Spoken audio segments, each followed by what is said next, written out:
Warning: the following podcast contains violent scenes that may be unsettling to some listeners. Listener discretion is advised. Hello, and welcome to Changing the Lost Vanity. Vanity is a first edition Chronicles of Darkness game set in southern Florida during the year 1993. Follow Katrina, played by Tillman, Raymond, played by Chris, Isabel, played by Andrew, Frank, played by Slavic, and Adam as the storyteller, as they uncover the mysteries of the true Fae and forge new paths for themselves in a world of beauty and madness. Follow us on Twitter at twin_cities_VTM for channel updates, and we hope you enjoy this episode. Okay, so we'll say that Isabel, you're making your way back up the stairs to meet with your fellow courtmates. Yeah, after realizing that all of the summer court have kind of gathered up there except her, and she'll kind of finish off her drink, order another one, and when that is done, take that drink up there with her. And like I said, your courtmates know you. They know that you are you're a fairist and you're going to do what you want to do. In a nightclub, you're in your element, and they kind of can't really pry you away from that. You're going to go up when you're ready. And all right, so with that, the social pressures, though, the social pressure of they're all up there and I'm down here. Okay. Yeah. And let's go back to Raymond and Katrina. So as you guys approach the Autumn Court's table, there's kind of like a bit of there's like this discussion going on, people somewhat talking over themselves a little bit. And then when you guys sit down, Norma just looks to you, Raymond, and she let me describe Norma before I get ahead of myself here.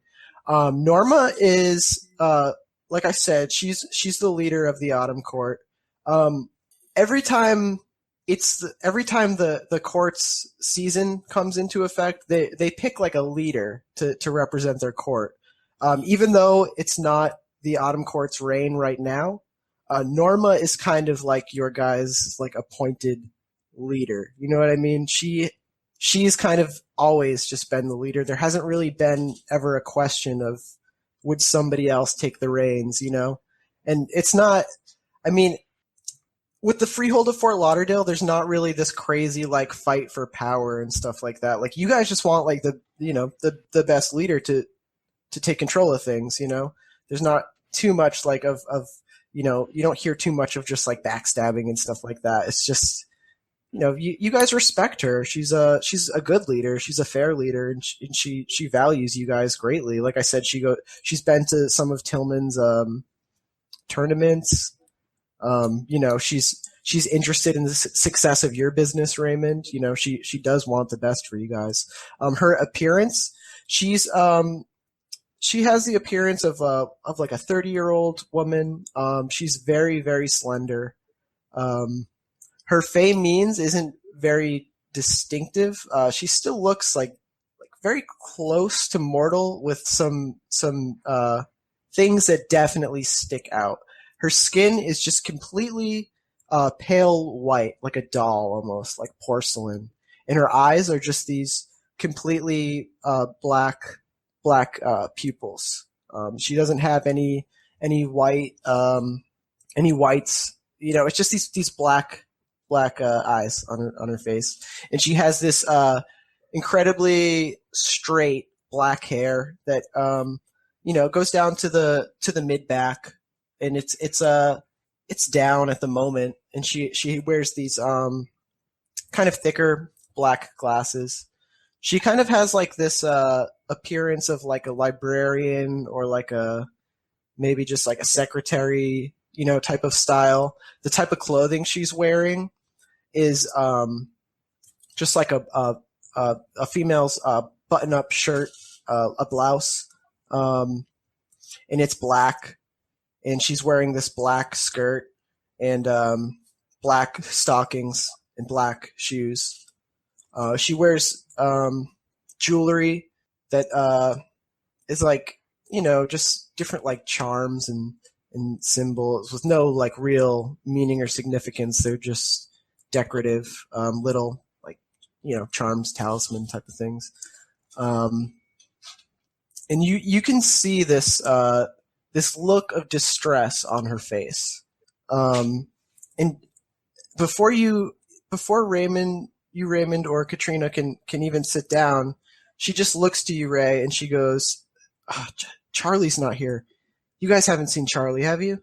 And just to let you guys know, you haven't seen your courtmate Charlie. Charlie is a member of your court.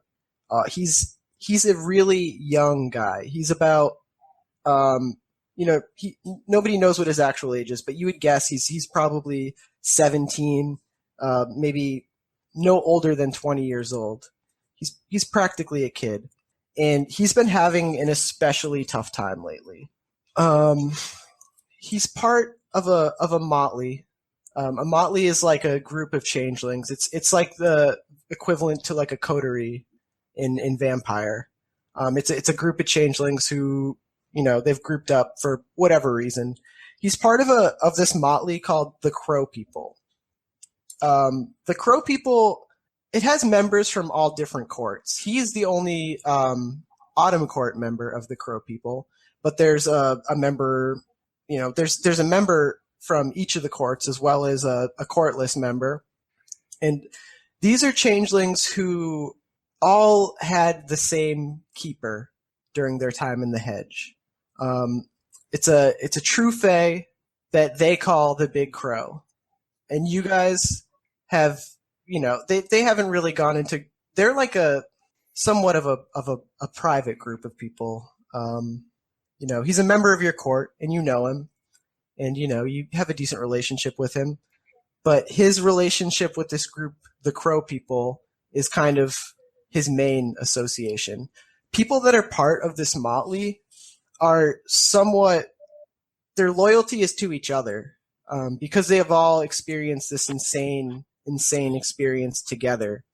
And it does seem that all of them have had a lot harder time adjusting to changeling life than you guys have, or than other, members of the Freehold have had for the most part. Just from being a member of the Freehold, that like a lot of them kind of live like vagrant lifestyles, like not necessarily homeless, but somewhat live like street lifestyles. That like they use illicit drugs. That they do whatever they have to make money and stuff like that. And as of late, your courtmate Charlie has kind of just not really been present at all.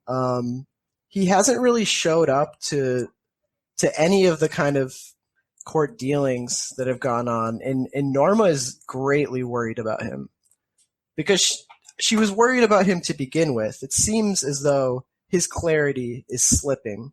It seems as though he's starting to lose touch with reality. And to you and to everybody, really, whether or not it's spoken out loud or not, this seems to all kind of connect to his association with this group, the Crow People. And, as his courtmate, as his leader, Norma is worried about Charlie, that he's going down the wrong path. She's extremely upset that he's not there. And you just see her. She's looking around.'s pacing back and forth. So, God damn it. I know the kid was having problems, but this is a really important day. Why would he be a no-show? Nora, just sit down. Just sit down for a second, all right? Okay. Pacing like this isn't going to solve anything. No, and I sit down kind of like next to her, you know what I mean? Like, I see where she sits and kind of see if there's an opening for Katrina, and I just kind of like motion to an opening there. And then I turn around and look back at Nora. I'm like, we all know that him and that group of theirs, they're street kids, and they don't take too kindly to schedules and event gatherings. They don't like to be told where to go. But has any other member of that group, are they around? I started looking around this upper floor to see if I could see any of the Crow People. Yeah, and so Norma takes a quick glance around, and you see at this point in the night, there's already you can see like the different tables. You see your buddies in the summer court over not too far from you. You can see the spring courts, very the ornate courtiers of the spring court kind of gathering around another table. And you notice a spring court courtier. You know her name. Her name's Melissa, and she is also a member of the Crow People. You don't recognize anybody else at the moment who's here that has that affiliation, but you know right off the bat some background about Melissa. She was the members of the Crow People, while they all had the same keeper, they didn't escape at the same time. They escaped separately, and they all sort of ended up in the South Florida area. Frankly, the Miami court would not have them. They don't want that type of behavior derailing their court and bringing their court down. And the Freehold of Fort Lauderdale kind of accepted them with open arms, understanding that that their experience was so traumatic, So we're not dicks like the Miami people? Yeah, exactly. That's pretty much it. And but yeah, so Melissa was the first one who returned from the Big Crow. And then, within the year, other people started to come back from the hedge with the same experience of having this true Fae keeper. And Melissa was kind of the ringleader who banded this crew of people together, who decided that, and this motley, I should say, motleys they make pledges to each other. And it's not, you could join a motley for a single task. You could join a motley for a day. Your pledge could be for whatever it needs to be. These guys have taken a lifelong oath to stand by each other.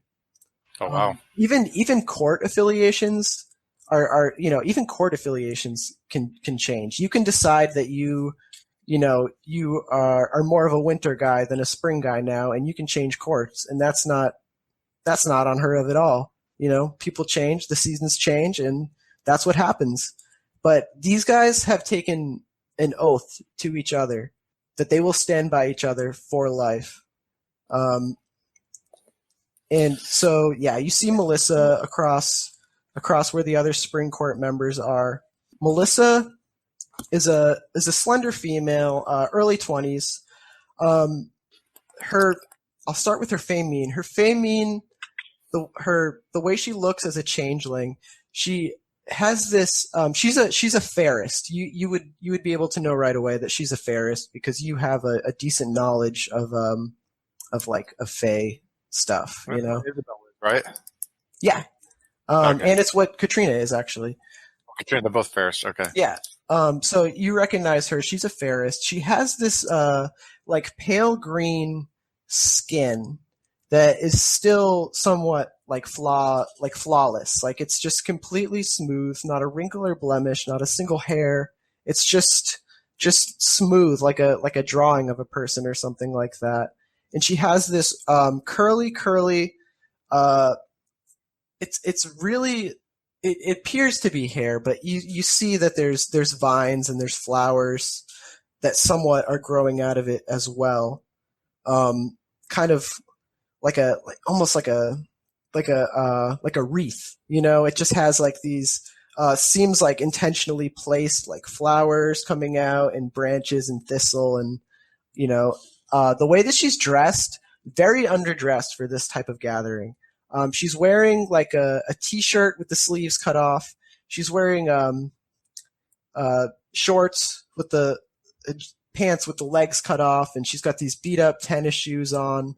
That Melissa, she's a streetwalker when she needs to make money, when she has to.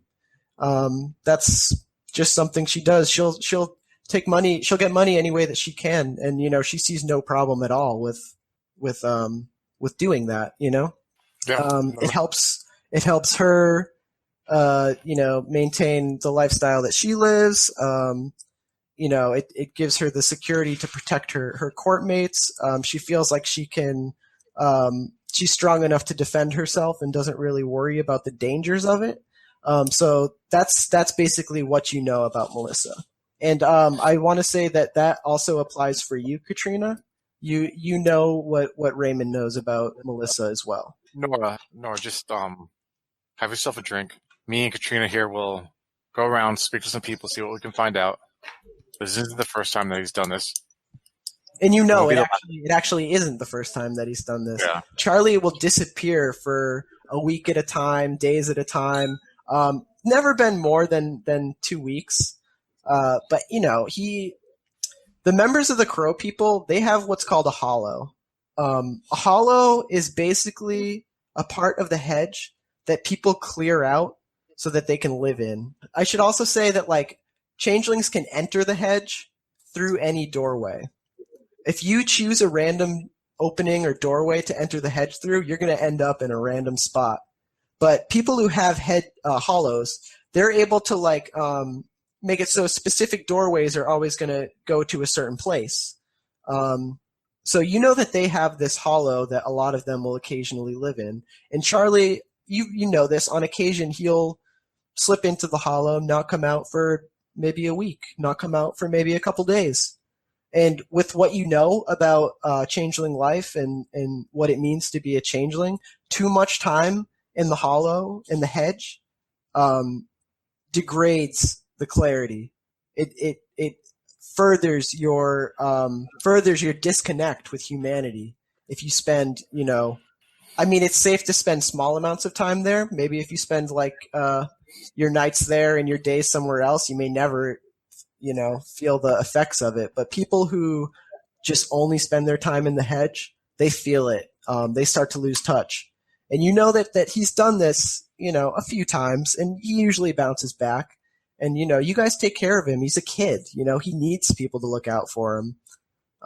Definitely. But that's something that you know as well. I just wanted to say. One more question before I talk to Katrina on character. Are there any summer members? I don't even know their names. I'm just curious. Are there any summer court members that are part of his motley? Yes. So there is one member of the summer court that is also a member of the Crow people. His name's Ronnie. Ronnie is what they call an elemental, earth bones. So his Fae persona is kind of this, looks as though he's constructed of just rocks. He looks like somebody formed him out of rocks, and he has a Fae means that's very pronounced, very distinctive, very not human to look at.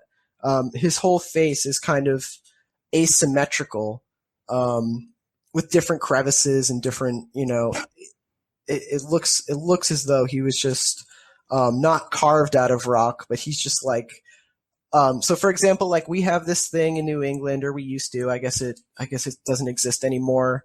In New Hampshire, it was called the Man on the Mountain, and it's this rock cliff that has the silhouette of a man's face, and it's just really crazy that it just naturally looks like that. I mean, of course it's imperfect because it's just something that happened in nature. It's not something that anybody made. That's pretty much what he looks like. He's wearing a very, very baggy, couple sizes too big suit. Looks like he has his dad's suit on or something like that. It just doesn't fit right. But with his shape, it's hard to wear normal clothes.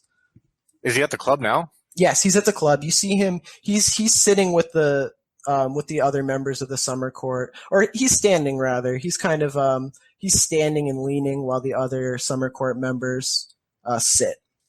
Katrina.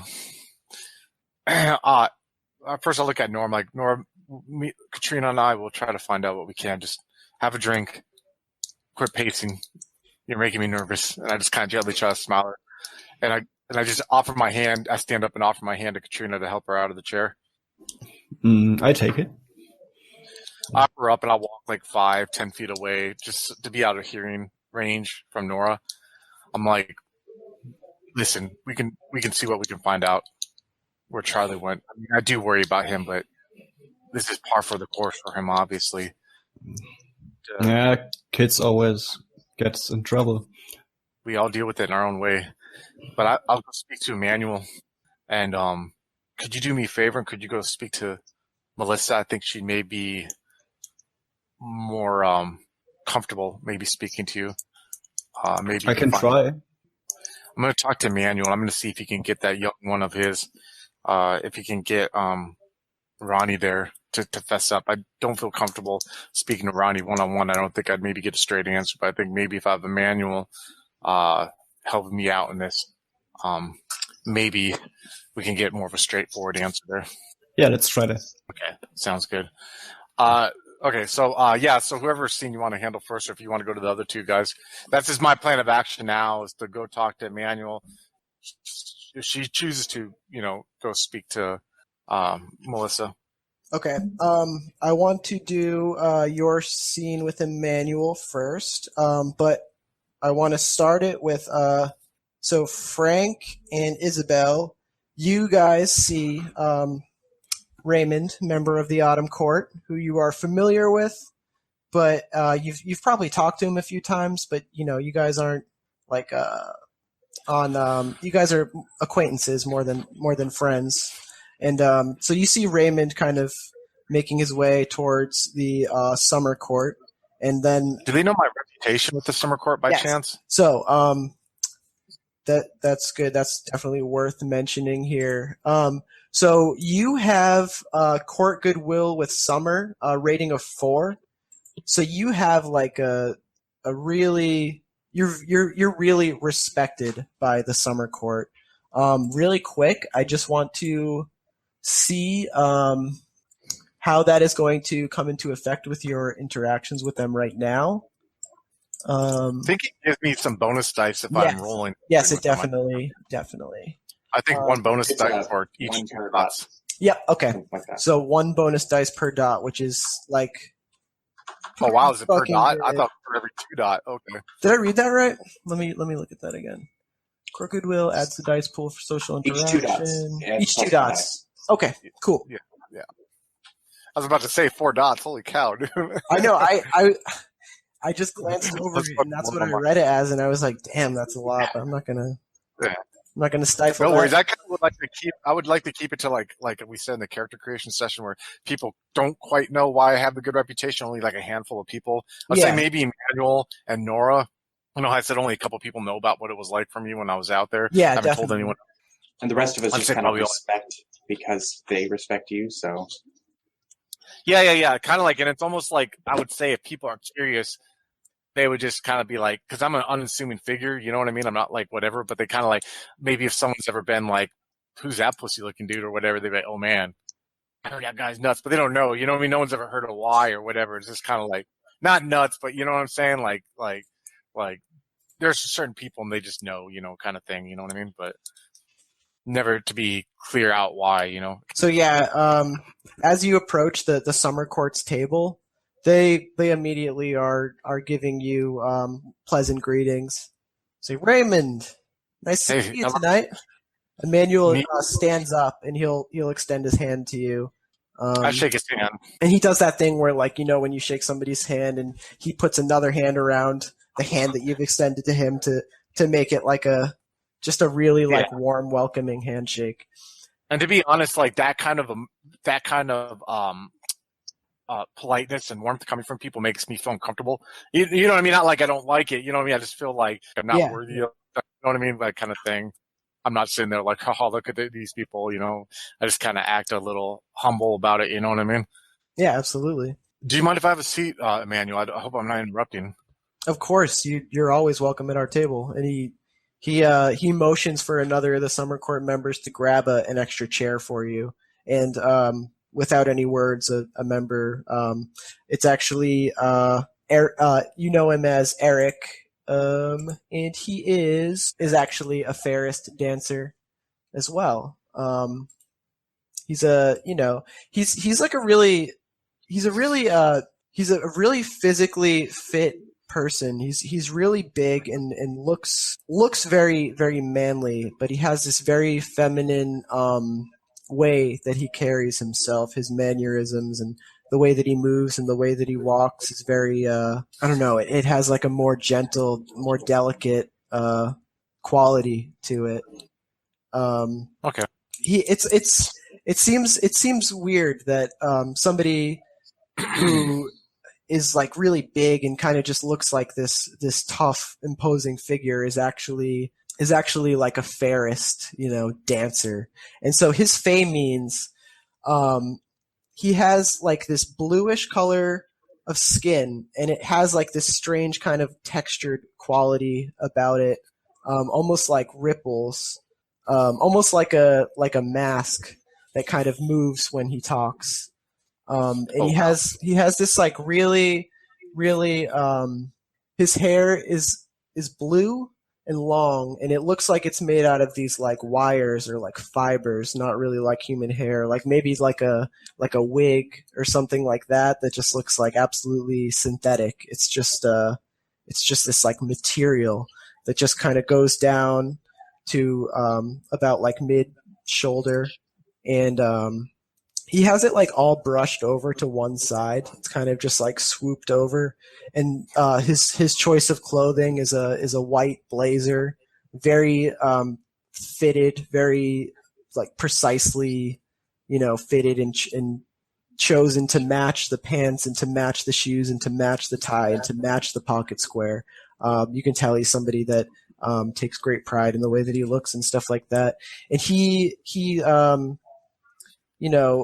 very gracefully walks over to an empty table and grabs a chair for you and places it in front of you and motions for you to sit down, putting a hand on your shoulder.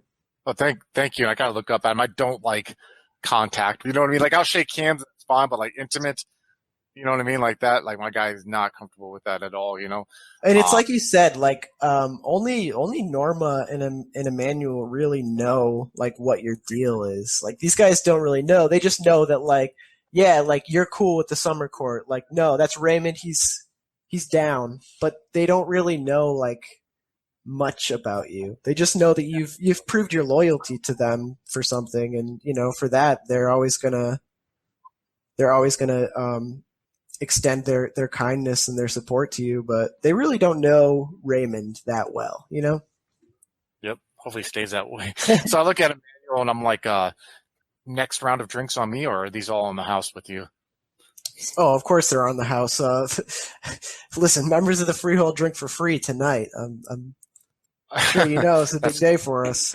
Emmanuel's like especially excited about this whole thing, even though he's not a member of the Spring Court. He just loves the idea that that this is like happening for the Freehold. Like, look at this place, And he says it to you too, just like, look at this place.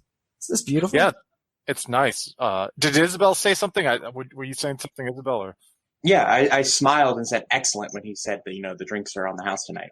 Yeah.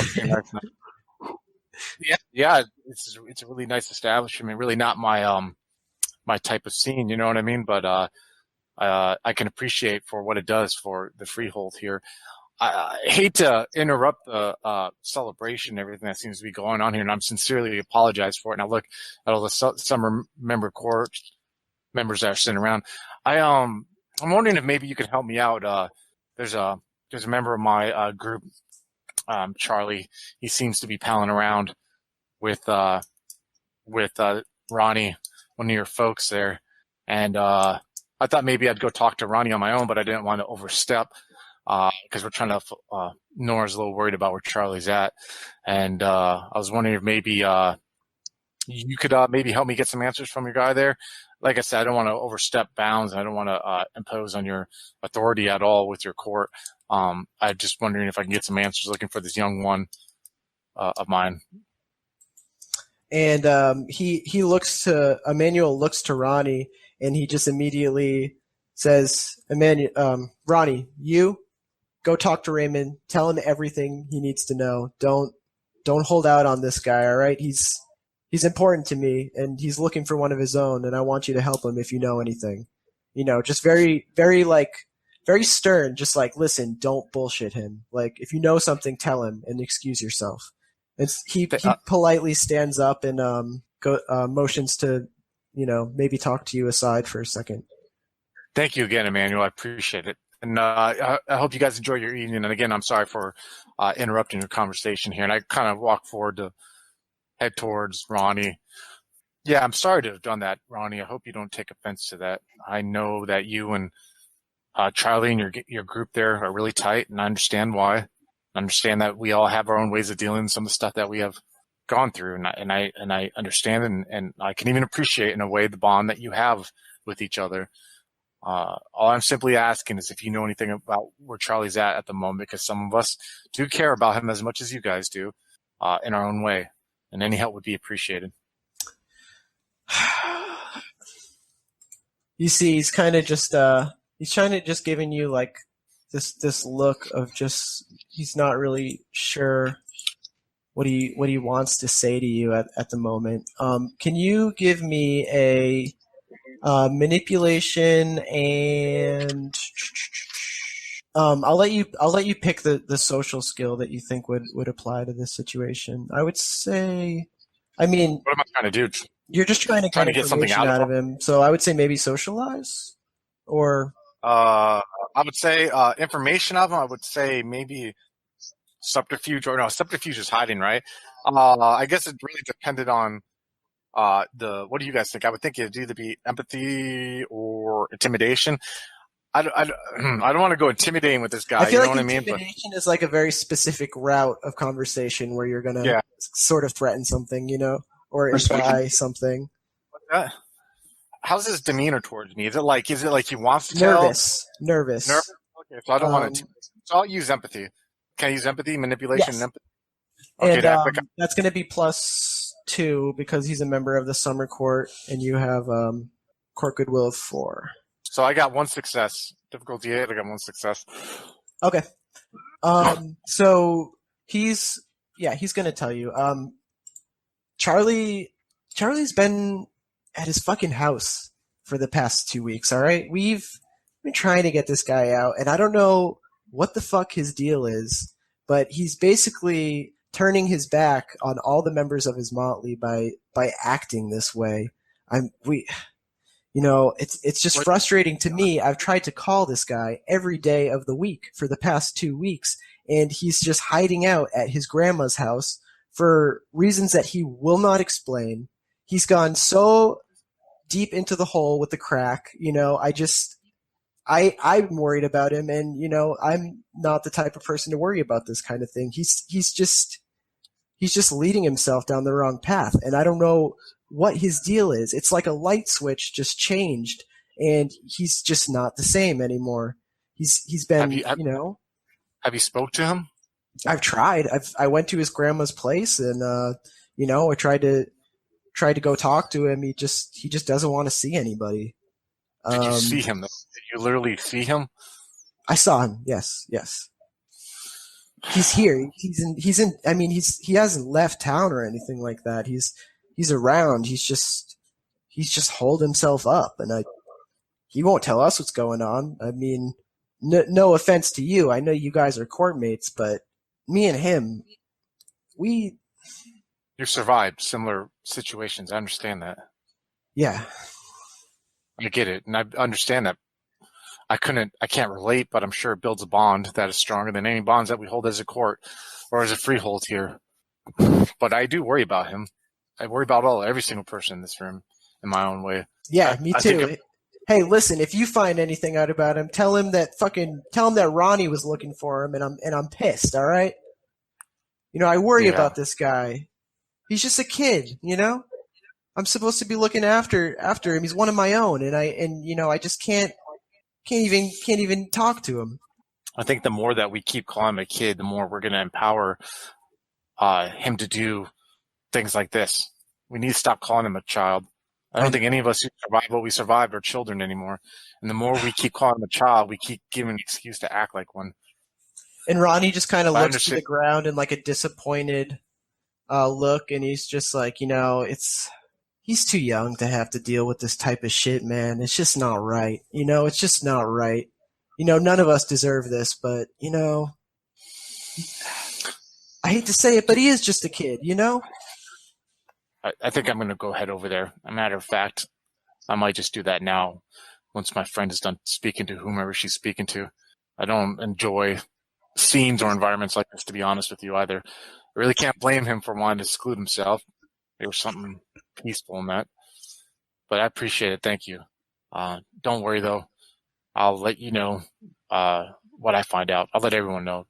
He just needs to know there's more than one. There's people who worry about him. And he needs to quit being selfish in a way in what he's doing. But maybe we get him back on the path. So thank you again. Sorry to interrupt your evening here. No worries at all. I hope you're able to get through to him. All the members of his group are worried about him. We know what he does. We know that he gets like this sometimes. It's hard. It's depressing to live this life, and especially when you're you live in a poor neighborhood. You don't really have much money. You don't really have any positive outlets to turn to, and you just wander, and you just wander the streets, and you get in all types of trouble, and he keeps spending his time in the hedge, in the hollow, but he hasn't been to our hollow in a long time. It's usually we as a group we sleep there. It's enough room for us as a group to all share the same space, but we just haven't seen him in a week. You're saying he's wandering around the hedge on his own, though, like to places where you don't know. No. What I meant was, he frequents our hollow. It's our safe space. The members of my group, we reside there. We use it as a home sometimes. We sleep there, and the presence of each other is comforting to us. But he hasn't shown in weeks, and it's just not like him. And I know he's home because his grandma says he's home. He's. Well, I'm about to go find that out. But my thing is, do you ever think that this lifestyle that you guys are living, do you think any of you guys are going to rise above your current lot in life? I motion towards Melissa, who I assume Katrina's talking to now, like her. I understand. I've seen things, I understand people have to survive, and I get that. But do you think her behavior and your guys' behavior as a group is going to stop him from doing the things he's doing? He sighs. Sorry. No, you guys are just simply, and listen, I'm understanding. I'm just saying, maybe you need to take what you're feeling right now with your frustration with Charlie and your caring, and maybe turn it upon yourself and your other peers. Maybe it's time to do some inner reflection. Get yourself squared away. 'Cause I tell you what, that man over there, Emotion Emmanuel, and what are you giving him in return? Are you dependable? Are any of your group dependable? You're motley? You'll see Ronnie just kind of looks down, not wanting to answer because he knows that the answer is no, and he doesn't want to say it. He just kind of looks down, like when you scold a kid and you're just, they know what they've done wrong, and they're just kind of just they're in silence. They're quiet. Listen, this freehold took you in. They took me in. They took everyone in this room in. But there was freeholds that didn't want you in there. And this freehold did take it. And maybe it's time. Well, eventually you may get there, but maybe it's time to start thinking about what you're going to give in return. We've all been through similar situations. I'm not saying mine was worse than yours or yours was worse than mine. And frankly, I don't want to know your situation, so I'm sure you don't want to know what happened to me. But you need to do some inner reflection, because that man over there is going to need you one day. And maybe for something menial, maybe something for whatever, but he's going to have to be able to count on you, on every single one of us in this room. Giant of a man sitting next to him. You know why he's sent to that man who may not come across that intelligent to all of us. You know why he's sitting to Emmanuel's right? Because he's dependable. Because he knows that he'll be there for him and he can count on him. And we all need to be there. And that's why we're here right now at this moment. Go enjoy your night. I don't mean to be lecture to you. I apologize. I just care about every single person in this room. And you see, he gives you a nod, and he turns around and walks back to Emmanuel. And at this point, you're kind of, you're a few steps away to the point where you can't hear what he's saying to Emmanuel. But he kind of leans in and starts whispering into Emmanuel's ear, and you see Emmanuel kind of nodding, in agreement. And then he looks back over to you, Raymond, and then Isabel and Frank, Emmanuel looks at you and he says, "Look, that man over there, Raymond of the Autumn Court, he's a good friend of mine, and I want to extend our help to him in finding his courtmate right now. Norma's all worked up about it, and you guys know that Norma is a good friend of mine, and I don't want her to worry, especially on this night of celebration. Isabel, I want you to accompany Raymond, and Frank, I want you to accompany Raymond. Go with him, give him any help that he needs." Now? So Just like, Ronnie had free just drink. yeah. So okay. So what happened? You guys were able to overhear this. Raymond was not. Ronnie basically explained that whole conversation that happened to Emmanuel, and Emmanuel wants to offer his help through you guys, of course, not on his own. Himself. Yeah, exactly. And also, he doesn't want to send Ronnie because he is, I don't know, kind of like in a way to punish Ronnie, like to not let him take part of this task.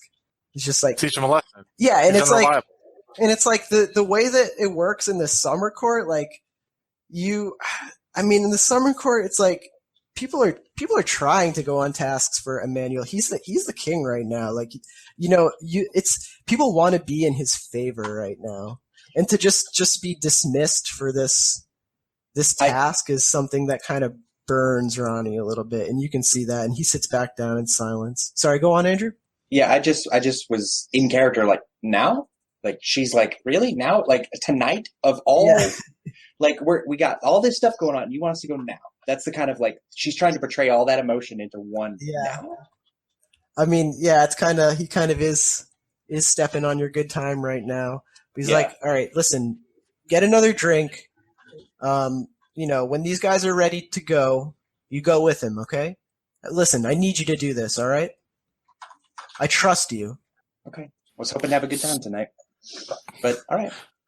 Don't worry. When you tell me that, I'll be like, I'll take you out for drinks afterwards. I assume that's going to be a knocking on the door. You know what I mean? Like, yeah. so. It'll be more like she might give you the cold shoulder for a little bit. Like you dragged me away from this. Like kind of blaming you a little bit. Like she was going to have a good time and you pulled her away.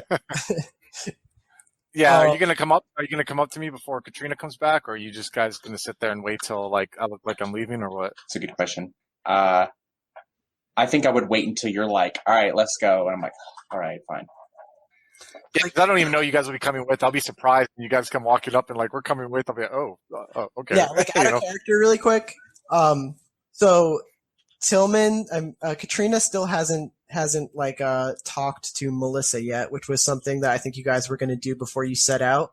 And another thing too is you guys would probably also want to check in with Norma before you head out. So if there's anything else you want to do, you have like you have the minutes or so, the 5 minutes or whatever to do anything you still need to get done if that's like an issue.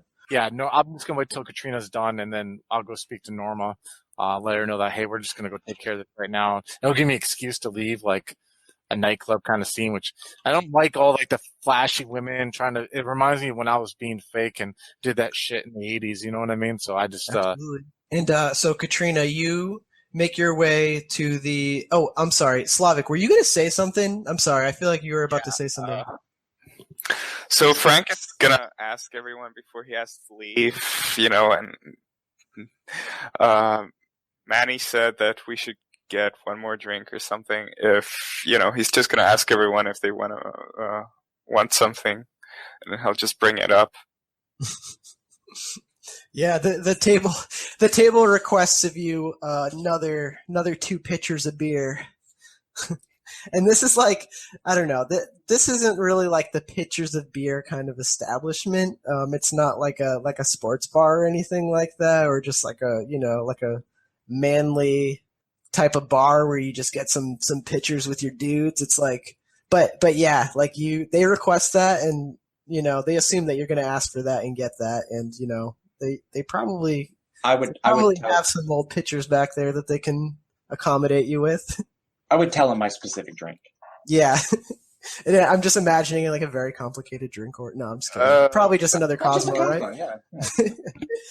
All right, awesome. So while that's going on, while Frank is retrieving the second drinks for the rest of his court mates, Katrina, you are making your way up to the spring court's little table that they have going, similar to the one that the autumn, the winter, the summer kind of have set up as well. And you just kind of see Melissa, like she's standing to the side, sort of like on the outside of her group. You know, she's not really a part of the conversation or anything like that. She's standing in a position where you could just walk right up to her and talk to her without any sort of formalities with the spring court. Since this is the spring court's club and the spring court's event, pretty much, they're pretty preoccupied right now as well. So if you just wanted to go in there and you know, start talking to her, that would like absolutely be possible. If you wanted to, you know, make your introductions to the spring court and, you know, go through all the formalities and stuff like that, that would be possible too. I'd probably do that. Okay. Like just real quick, like wave hello, and it's really loud up here too, right? So unless I'm next to someone, I can't probably not talk to them that well. So I'd probably just give like the very obvious thumbs up and like say awesome club, and really put emphasis on my mouth gestures so people get it even if they can't hear me. And then I go over to Melissa. So I'm not really wasting time with conversation with the spring court. Mm-hmm. Melissa kind of turns around and your eyes kind of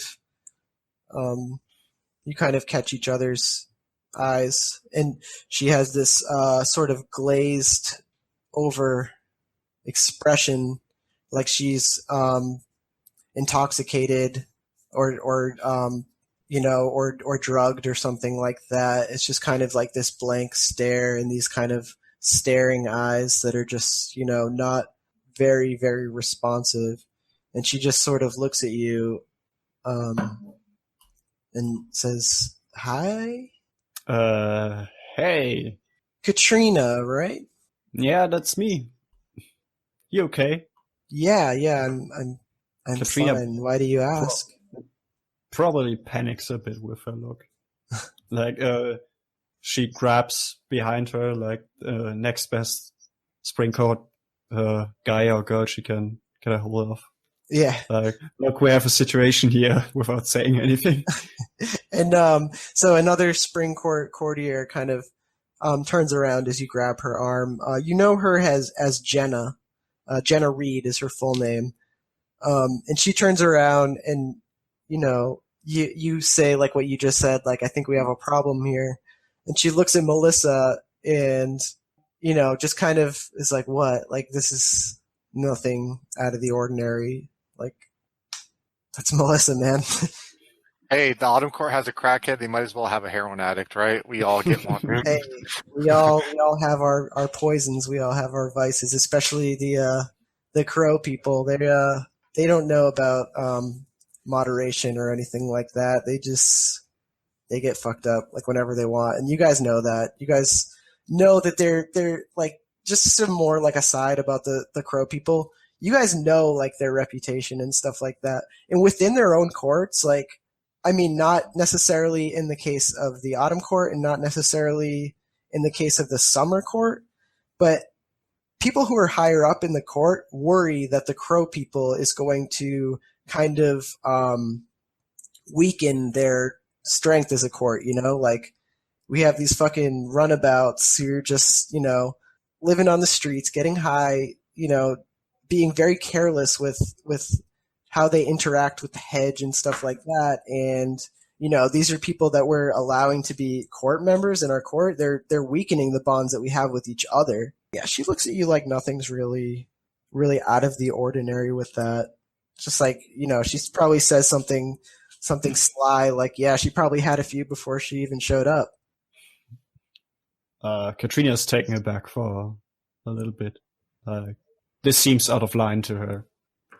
And Melissa's just gonna like put her hand on your shoulder and just, but did you want to talk to me about something? What's going on? And she has this confused sort of staring off into space, sort of, like I described earlier, kind of, just this feeling. It's just like washed, like this look of just kind of lifelessness is just over her. Have you seen Charlie recently? And she sighs, and none of us have seen Charlie recently. I think the only person who's seen Charlie recently is Charlie, and maybe his grandma, but I even doubt that. His grandma? Yeah, he lives with his grandma down in that old ranch house. And you know that the location that she's talking about is an area called it's an area called Sunrise. And Sunrise is on the kind of like the opposite side of Fort Lauderdale. That what the fuck is it called? Shit, I said it. Yeah, that it's like the opposite side that Las Olas is on, and the opposite side of where Raymond's practice and Katrina's studio and the real estate office that Isabel works in is at. It's on the other side, closer to the Everglades, closer to where there's a lot less nightlife and glamour and, beautiful properties and boats and beaches and stuff like that. And, more an area where there's kind of run down, there's trailer parks, there's, it's lower income. It's just a different area. I wanted to ask her for the address because I think we didn't do that yet. But I mean, we can do the planning and then going there in the next session. Okay, yeah. And also, I just want to say that while like you guys personally don't know Charlie's address, Norma would absolutely know Charlie's address. Yeah, that's why I figured. Yeah. I figured she had it. Yep, I was gonna get it from her and then just take off there. Because to be honest, like these street kids kind of rub me the wrong way. You know what I mean? So, hey, they're troublemakers. Well, that too, but I'm empathetic to them and I understand what they're going through. I just don't agree in which the route they're going in it. But that's neither here nor there. So, hello, folks. Have you ever wished you could have an easy way to find gameplay videos and podcasts, or just media in general that deals with your favorite White Wolf role-playing games? Or have you ever wished you could find a forum to share gameplay that you have recorded, one which wouldn't be drowned out by random posts and discussion, so that your media could get the attention you want? Well, we have the answer for you in a Facebook group we run called White Wolf RPGs Gameplay and Media. The group is specifically ran with the sole intent of it being a one-stop shop for people to view or share media involving the games we all love. We take thorough steps to ensure the page does not become cluttered and is easy to traverse. We are currently over 1,000 members strong, and we are continuing to rapidly grow with new media being shared every day. Stop on by. We hope to see you there.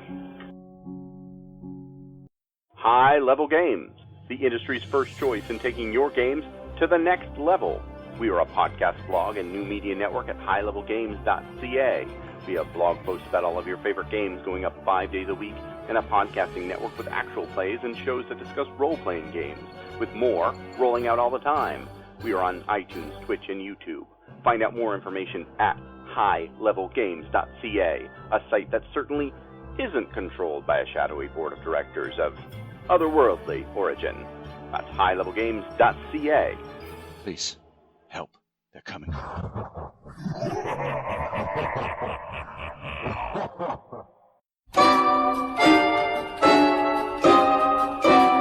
Hey, do you like World of Darkness? Do you want to introduce your friends to it? But there's one problem. Nobody reads books anymore. This presents you with a problem, doesn't it? You want to get your friends into these awesome games, but they don't have the time or wherewithal to read any of them. Well, that's where Brett the Hitman comes in. Brett the Hitman, your one-stop shop on YouTube for all things related to World of Darkness. Currently in the middle of his Werewolf the Apocalypse series, which is showing tremendous growth. It's going to the moon!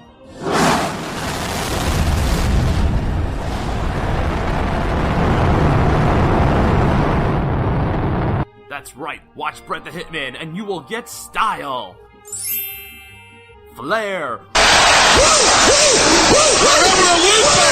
humor,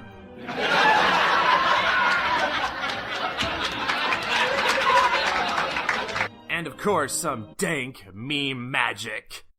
Fucking normies! Brett the Hitman on YouTube at youtube.com/I love other people's misery. So watch now! If only for the dank memes. Tune in today!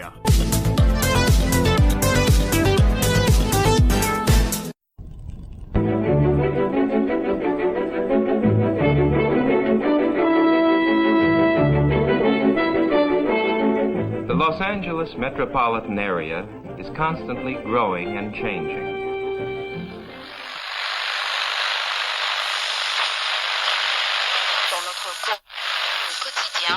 The Central District is full of new buildings. The Hollywood and Wilshire districts, once far from downtown, now are part of a which spreads past Beverly Hills and out to the ocean.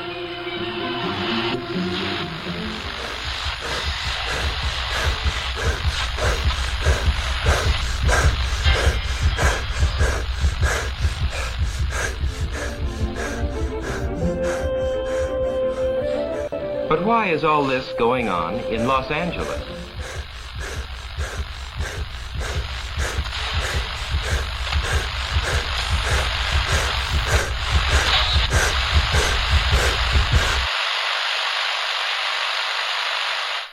Why is Los Angeles an exploding city?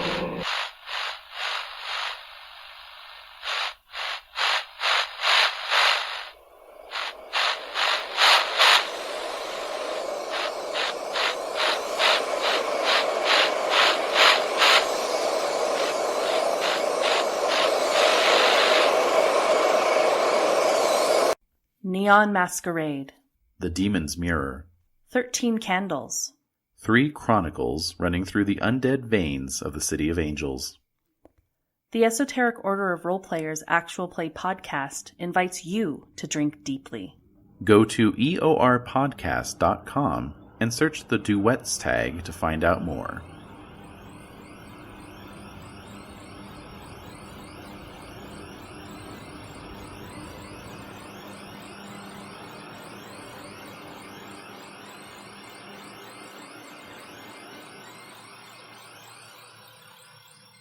The mission seemed simple enough, don't they always?